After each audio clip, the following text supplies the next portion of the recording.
السلام علیکم دوستو، آج 26 جنوری 2020 اتوار کا دن ہے۔ دنیا کی بہترین اور بڑی اپڈیٹس میں آج آپ سنیں گے کہ مسافر سگریٹ کے صرف 5 پیکٹ اپنے ہمراہ لا سکتا ہے۔ سعودی عرب۔ دنیا نے بھی مان لیا کہ مودی کیسے ایک بڑی جمہوریت کو خطرے میں ڈال رہا ہے۔ وزیر اعظم عمران خان۔ امریکہ میں جہاز اتارتے وقت پائلٹ نابینا ہو گیا، حاضر دماغی سے جہاز بحفاظت اتار لیا۔ سائنسدانوں نے ممی سے ہزاروں سال پرانی آواز سن لی۔ وائرس قابو نہ ہو سکا، ہلاکتوں کی تعداد بڑھتی جا رہی ہے۔ وائرس سے متعلق بل گیٹس کی پہلے سے کی گئی پیش گوئی۔ ترکی میں ڈرونے زلزلے سے کئی افراد ہلاک۔ وائرس کی بہارت میں بھی دستک۔ عراق میں شدید احتجاج امن رکھنے کے لیے فوج سڑکوں پر آ گئی۔ دنیا میں خوشی بڑھ رہی ہے، ایک سروے۔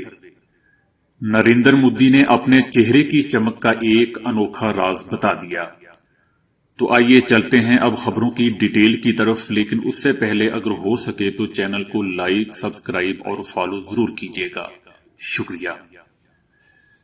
ادھر سعودی عرب کے محکمہ کسٹم نے ہوائی اڈوں، بندرگاہوں اور بری سرحدی چوکیوں پر اپنے اہلکاروں کو مسافروں کے حوالے سے نئی ہدایات جاری کر دی ہیں کہ کوئی بھی مسافر سگریٹ کے 5 پیکٹ سے زیادہ اپنے ہمراہ نہیں لا سکتا۔ کوئی بھی مسافر تمباکو کا 1 ڈبہ یا نصف کلو حقے کا تمباکو لا سکتا ہے۔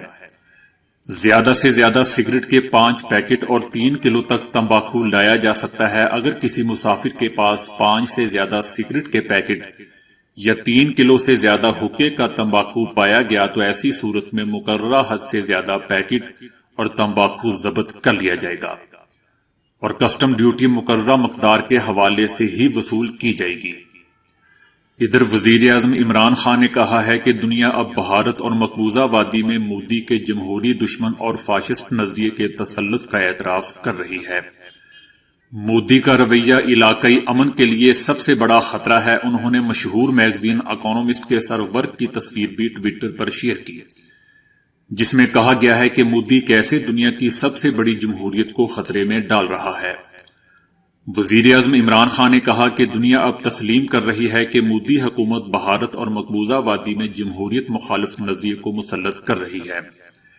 عمران خان نے مزید کہا کہ ہندوستان میں پہلے ہی مسلمان مودی کی فاشسٹ پالیسیوں کی وجہ سے مظالم کا شکار ہیں اور مسلسل احتجاج میں ہے۔ وزیر اعظم عمران خان نے ملک اور بیرون ملک مقیم پاکستانیوں پر بھی زور دیا کہ وہ 5 فروری کو 80 لاکھ وادی کے مسلمانوں کی حمایت میں گھروں سے باہر نکلیں۔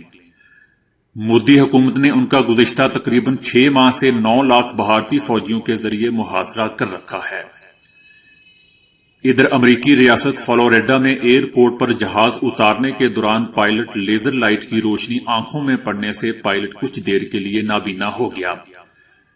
ایئرپورٹ پر لینڈنگ کے دوران ایک شخص نے جہاز پر لیزر لائٹ ماری جو سیدھی پائلٹ کی آنکھوں پر پڑی اور اس کی روشنی تھوڑی دیر کے لیے چلی گئی۔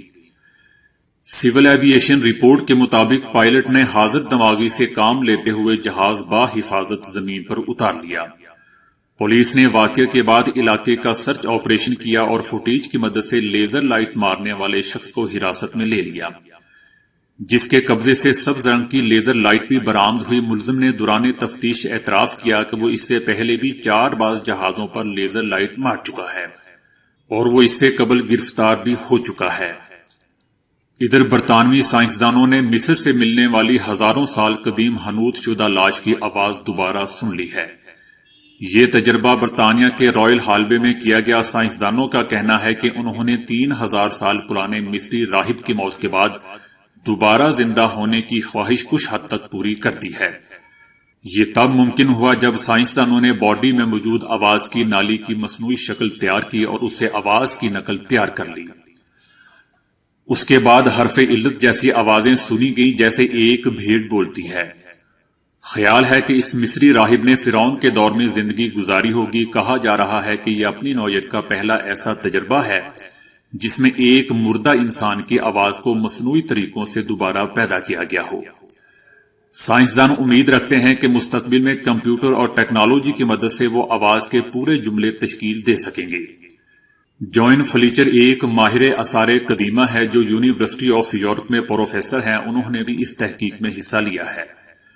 وہ کہتی ہیں کہ مردہ شخص کی آواز دوبارہ پیدا کرنے کے لیے اس عمل نے ایک منفرد موقع فراہم کیا ہے، جس کے ذریعے اب ہم کسی بھی ایسے شخص کی آواز سن سکتے ہیں جو مر چکا ہو. انہوں نے بتایا کہ ان کے مذہبی عقیدے کے مطابق وہ مرنے کے بعد کی زندگی میں اپنے اظہار کی خواہش رکھتے تھے، اور یہ ان کے تابوت پر بھی لکھا ہوا ہے.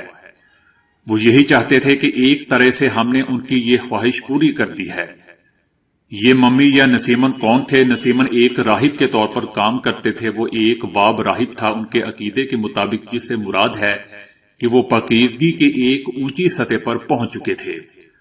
تحقیق سے معلوم ہوا ہے کہ نسیمن مسوڑے کی بیماری میں مبتلا تھے اور ان کے دانت بھی تیزی سے گر رہے تھے. بظاہر اس کی وجہ ایک خطرناک الرجی بتائی گئی ہے. ادھر چینی وائرس کے دنیا بھر میں 946 کیسز سامنے آ گئے ہیں، جبکہ ہلاکتوں کی تعداد 40 ہو گئی ہے. اس سے اب تک 11 ممالک متاثر ہوئے ہیں، جبکہ دنیا بھر میں اب تک 946 کیسز رپورٹ ہو چکے ہیں. امریکہ، تھائی لینڈ، جاپان، فرانس میں ایک، ملیشیا میں 3 کیسز رپورٹ ہوئے ہیں. ادھر مائکروسافٹ کے بانی بل گیٹس نے 2018 میں آج کل چین بھر میں بے قابو وائرس کی پیشگوئی کی تھی. بل گیٹس کا کہنا تھا کہ آنے والی دہائی میں ایک ایسا وائرس آئے گا جو وبا کی صورت اختیار کر لے گا. انہوں نے اس سے ہونے والے نقصان کے بارے میں بھی کہا تھا کہ اس سے 6 ماہ میں 3 کروڑ سے زائد لوگوں کی جان جا سکتی ہے. بل گیٹس کا اس سے بچنے کے لیے کہنا تھا کہ دنیا کو وبائی امراض سے متعلق سنجیدگی سے سوچنا شروع کر دینا چاہیے. چین سے شروع ہونے والے اور دنیا میں تیزی سے پھیلتے ہوئے وائرس کا خیال کیا جا رہا ہے کہ یہ وہی ہے جس کا تذکرہ بل گیٹس نے 2018 میں کر دیا تھا. ادھر ترکی کے صوبے العزیق میں شدید زلزلے کے نتیجے میں 20 افراد ہلاک اور ہزاروں زخمی ہوئے ہیں، جبکہ 30 افراد ابھی تک لاپتہ ہیں. زلزلے کی شدت ریکٹر سکیل پر 6.8 ریکارڈ کی گئی ہے. ترکی کے صدر رجب طیب اردوان کا کہنا ہے کہ بطور صدر ترکی آپ کے علم میں لانا چاہتا ہوں کہ ہم بہت تیزی سے کام کر رہے ہیں. ہم اپنے تمام اداروں اور تنظیموں کے ساتھ اپنی قوم کے ساتھ کھڑے ہیں. ایک رہائشی کا کہنا تھا کہ یہ زلزلہ بہت ہی ڈراؤنا تھا. گھر کا فرنیچر ہمارے اوپر آ کر گرتا رہا. ہم جلدی سے باہر کی طرف دوڑے. جو لوگ زلزلے کی وجہ سے گھروں سے باہر نکل آئے تھے وہ ساری رات باہر ہی رہے اور انہوں نے آگ جلا کر رات بسر کی. زلزلہ مقامی وقت کے مطابق رات کو 8:55 پر آیا.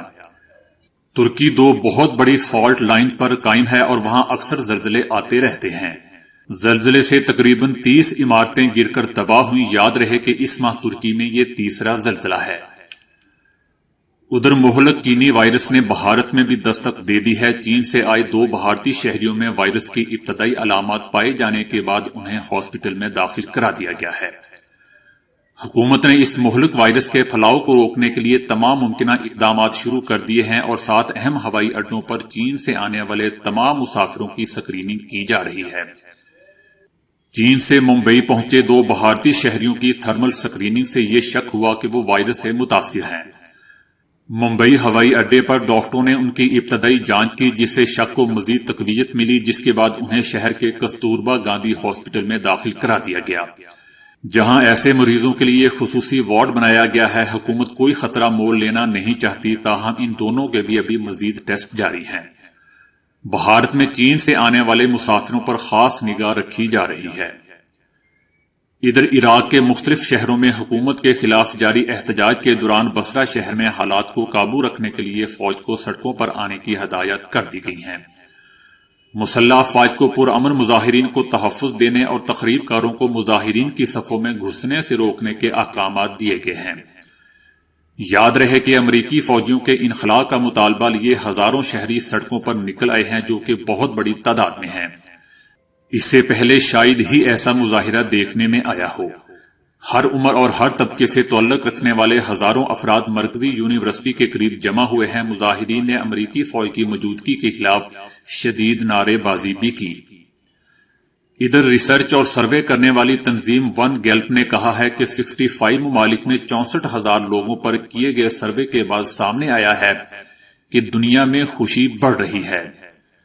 جن لوگوں نے سروے کا جواب دیا ہے ان میں سے 70% اپنی زندگی سے مطمئن ہیں۔ فجی دنیا کا سب سے خوشی والا ملک ہے جہاں 93% رہائشی اپنی زندگی سے مطمئن ہیں اور خوش ہیں، جبکہ 31% کے ساتھ عراق سب سے زیادہ ناخوش لوگوں میں شمار ہوتا ہے۔ سروے کے مطابق اس کے بعد افریقہ سب سے خوشی والا علاقہ ہے جہاں 83% لوگ کہتے ہیں کہ وہ یا تو خوش ہیں یا بہت ہی خوش ہیں، جبکہ مغربی یورپ سب سے کم خوش خطوں میں سے ایک ہے جہاں 11% لوگ اپنے آپ کو ناخوش یا بہت ہی زیادہ ناخوش کہتے ہیں۔ سروے میں نائجیریا سب سے زیادہ مثبت سوچ رکھنے والا ملک ہے، جبکہ لبنان سب سے زیادہ مایوس ملک سامنے آیا ہے۔ لیکن دوستو، سروے میں پاکستان بھارت کے بارے میں کچھ نہیں کہا گیا جو کہ سب سے زیادہ ضروری تھا۔ ادھر بھارتی وزیر اعظم نریندر مودی کا کہنا ہے کہ وہ اپنے پسینے سے چہرے کا مساج کرتے ہیں، جس کے باعث ان کا چہرہ چمکتا دھمکتا دکھائی دیتا ہے۔ بھارتی وزیر اعظم نے چہرے کی چمک کا حیرت انگیز نسخہ بیان کر دیا۔ بھارت میں نیشنل ایوارڈ جیتنے والے بچوں سے مخاطب کرتے ہوئے نریندر مودی نے کہا کہ کئی سال پہلے ان سے کسی شخص نے ان کے چمکتے دھمکتے چہرے کا راز پوچھا تھا، جس پر انہوں نے جواب دیا تھا کہ وہ بہت محنت کرتے ہیں اور اس دوران جب ان کے چہرے پر پسینہ آتا ہے تو وہ اس سے مساج کر لیتے ہیں۔ چہرے پر پسینے سے مساج کرنے سے ان کے چہرے پر چمک آ جاتی تھی جو آج تک قائم ہے۔